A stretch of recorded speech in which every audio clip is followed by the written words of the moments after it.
ہمیں لگ رہا تھا کہ مذاکرات کسی کربٹ بیٹھنے جا رہے ہیں. دوسری جانب اسرائیل نے ایز یوزول اپنے پرانے پیٹرن کو کیری فارورڈ کرتے ہوئے ایک دم سے حملہ کر دیا ایران کے اوپر, جس کو کوئی فورسی بھی نہیں کر رہا تھا. کیسے دیکھتے ہیں صورتحال کو انفولڈ ہوتے ہوئے؟ جی بہت شکریہ. دیکھیں, میں سمجھتا ہوں کہ یہ جو مذاکرات کا دور تھا, اس کا مقصد جو ہے کوئی امن کے ذریعے سے مسائل کا حل نہیں تھا. یہ واضح کرنا ضروری ہے, کیونکہ یہ مذاکرات جو تھے ایران اور امریکہ کو یہ وقت پرووائڈ کرتے تھے, وہ ٹائم آف بائی کرتے تھے جس دوران دونوں جانب کنونس تھی کہ جنگ ایمیننٹ ہے, یقینی ہے, لیکن اس کے لیے بھرپور انداز میں تیاریاں دونوں کرنا چاہتے تھے, کیونکہ اس طرح فوری طور پہ کھڑے ہو کے تو جنگ نہیں ہوتی. اور آپ نے دیکھا کہ کل جیسے ہی یو ایس ایس کا کیریئر بیٹل گروپ جو فورڈ ہے وہ اسرائیل, تو آج یہ حملہ ہو گیا. اور پچھلے 48 گھنٹے میں جو میں آپ کو بتانا چاہتا ہوں کہ امریکہ کے فضائی دفاع کا جو سب سے امپورٹنٹ حصہ ہے, جس کو فرسٹ ٹیکٹیکل فائٹر ونگ کہا جاتا ہے, جو کہ واشنگٹن کے فضائی دفاع پر معمور ہوتا ہے پہلی جنگ عظیم سے, اس کو پہلی دفعہ اسرائیل میں تاریخ میں پہلی دفعہ ڈپلوائے کیا گیا. اچھا, یہ دونوں ڈپلائمنٹس یہ ثابت کرتی ہیں کہ امریکہ اور اسرائیل مل کر تمام حکمت عملی بنا رہے تھے, اور ان مذاکرات کا مقصد اپنی تمام جنگی تیاریاں مکمل کرنا تھا, اور جو ممکنہ ایرانی جوابی حملہ ہوگا اس کے خلاف اسرائیل کا فضائی دفاع جو ہے وہ امریکہ نے یقینی بنانا تھا. اس لیے وہ یو ایس ایس کا 2 کیریئر بیٹل گروپس اس وقت مشرق وسطیٰ میں امریکہ کے موجود ہیں. ایک جو ہے وہ بحر عرب میں عمان کے قریب ڈپلائیڈ ہے, جو کہ U S S Abraham Lincoln ہے, اور اس کے گرد تقریباً درجن سے زیادہ ڈسٹرائر اور نیوکلیئر آبدوزیں ہیں, جس کا ممکنہ مقصد جو ہے اگلی سٹیج میں امریکہ کی بھی شمولیت ایران کے خلاف حملے میں ہو سکتی ہے. جبکہ جو دوسرا کیریئر بیٹل گروپ ہے وہ یو ایس ایس فورڈ ہے, جو کہ اسرائیل کے قریب موجود ہے, جس کا مقصد جو ممکنہ جوابی کارروائی اور حملہ ایران کے ڈرونز اور میزائلوں کے ذریعے سے اسرائیل پر کیا جا سکتا ہے, اس کے خلاف اسرائیل کا فضائی دفاع یقینی بنانا ہے. تو یہ امریکہ کی اس وقت مکمل جنگی حکمت عملی ہے. اور حال ہی میں آپ نے دیکھا کہ امریکہ اور اسرائیل کے درمیان بڑے قریبی مذاکرات بھی ہوئے, جس سے یہ ثابت ہوتا ہے کہ دونوں جو ہیں وہ حکمت عملی میں مکمل طور پر شریک ہیں, اور امریکہ نے اس اسرائیلی حملے سے پہلے یقینی بنایا کہ ایران کی ممکنہ جوابی کارروائی کے لیے اپنے بہترین ہتھیار 5th جنریشن F-22 فائٹرز کو اور ساتھ ہی ساتھ اپنے کیریئر بیٹل گروپ کو وہاں پہ اسرائیل کے قریب ڈپلوائے کیا گیا ہے. تو میں سمجھتا ہوں اب اس میں ایشو یہی ہے کہ کیا حملہ جو ہے وہ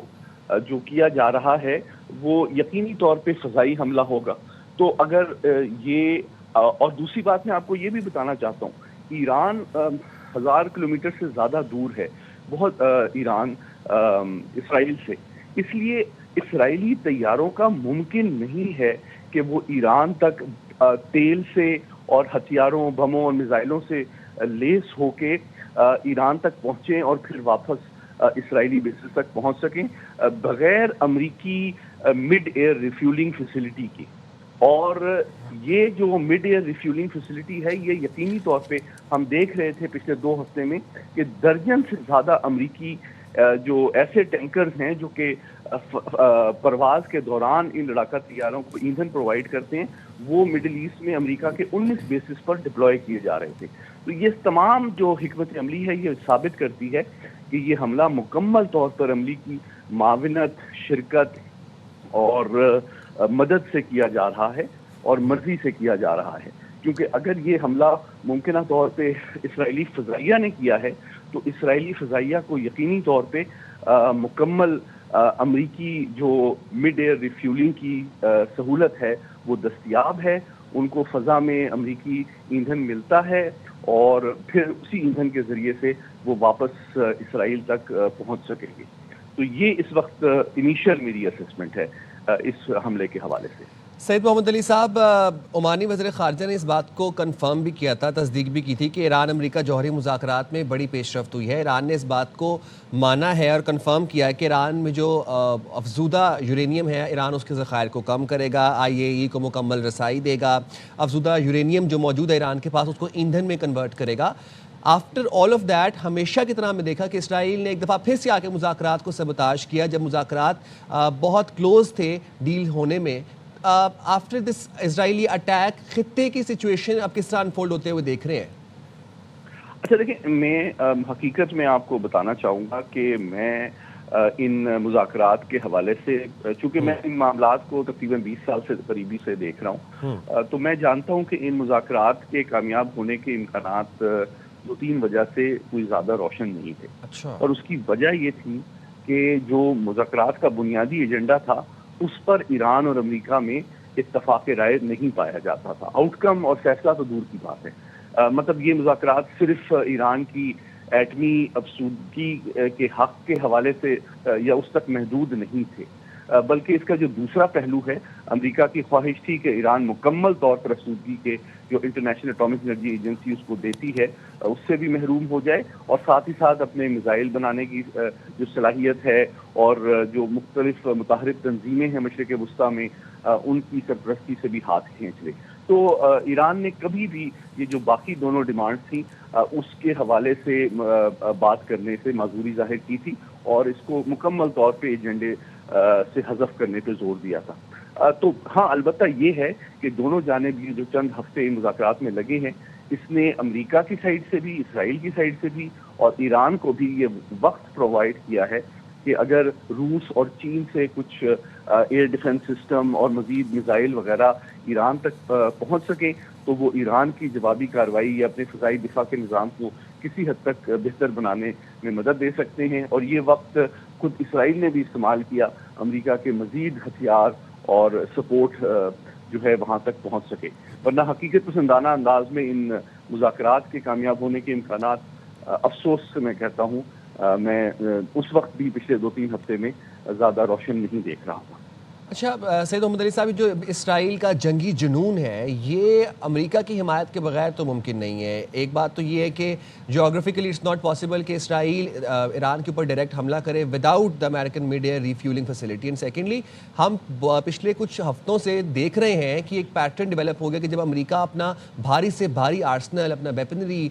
بحیرہ عرب میں، بحیرہ روم میں، بحیرہ ہرمز میں اپنے جہاز کھڑے کر رہا ہے، آپ کو لگتا ہے کہ امریکہ نے اپروو کیا ہوگا یہ اسرائیلی اٹیک ایران پہ؟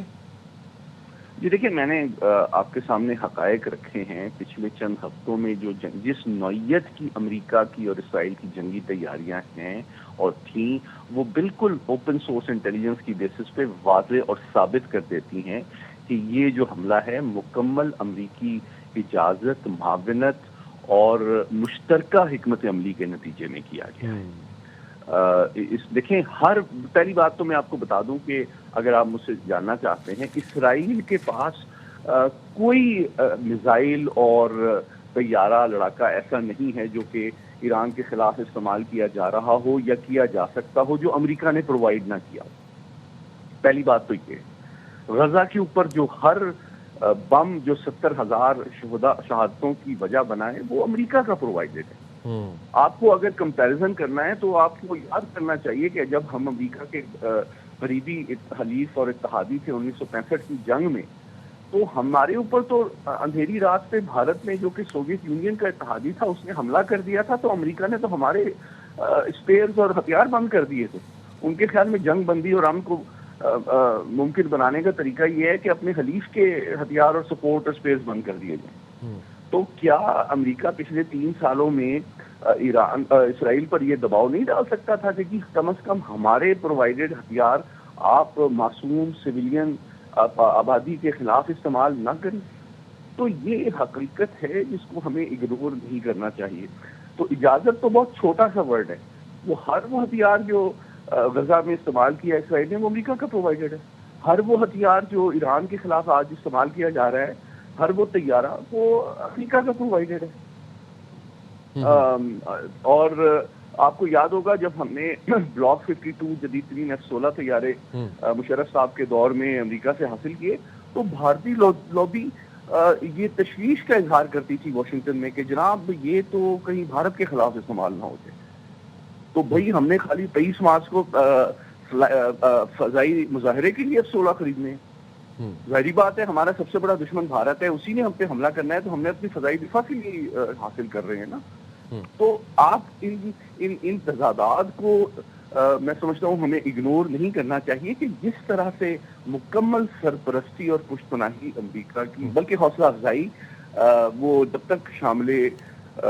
کار نہ ہو اسرائیل کے لیے یہ حملہ پاسبل نہیں ہے. اور میں نے جس طرح کہا کہ 2 کیریئر بیٹل گروپس جو امریکہ نے اس وقت ڈپلوائے کیے ہیں پچھلے چند دنوں کے اندر مشرق وسطیٰ میں, وہ جس انداز میں ڈپلوائے کیے گئے ہیں, جن ہتھیاروں سے مسلح ہیں,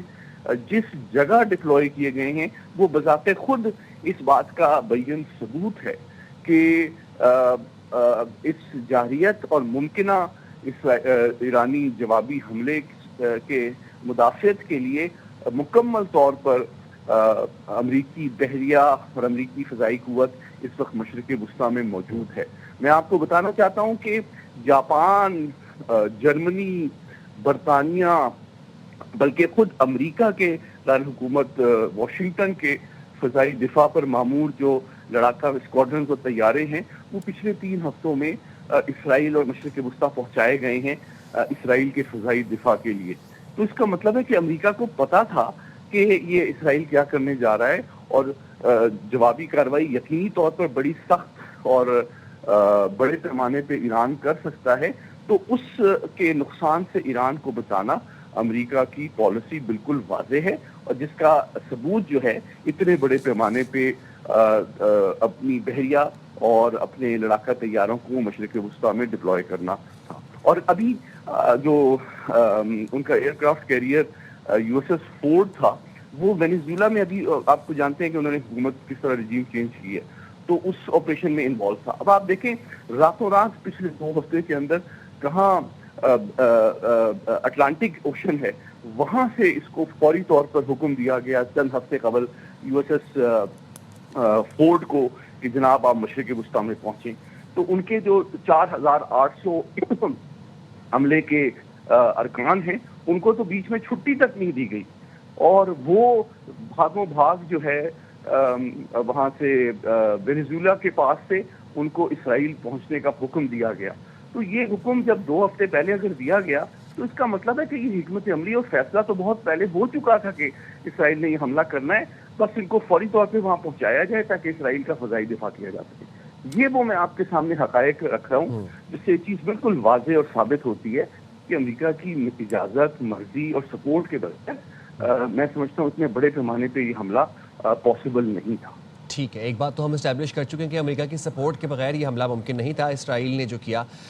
ایران کے اوپر. لیکن سید محمد علی صاحب سے میں آپ کا اس بات میں تجزیہ جاننا چاہوں گا, آپ کے نزدیک آپ کو کیا لگتا ہے کہ اس حملے کا مقصد کیا ہو سکتا ہے؟ یا تو یہ دھمکی ہے یا پھر یہ آغاز جنگ سمجھیں اس کو؟ جی دھمکی تو نہیں ہے, یہ تو کھلم کھلا عالمی قوانین اور عالمی ضابطوں کی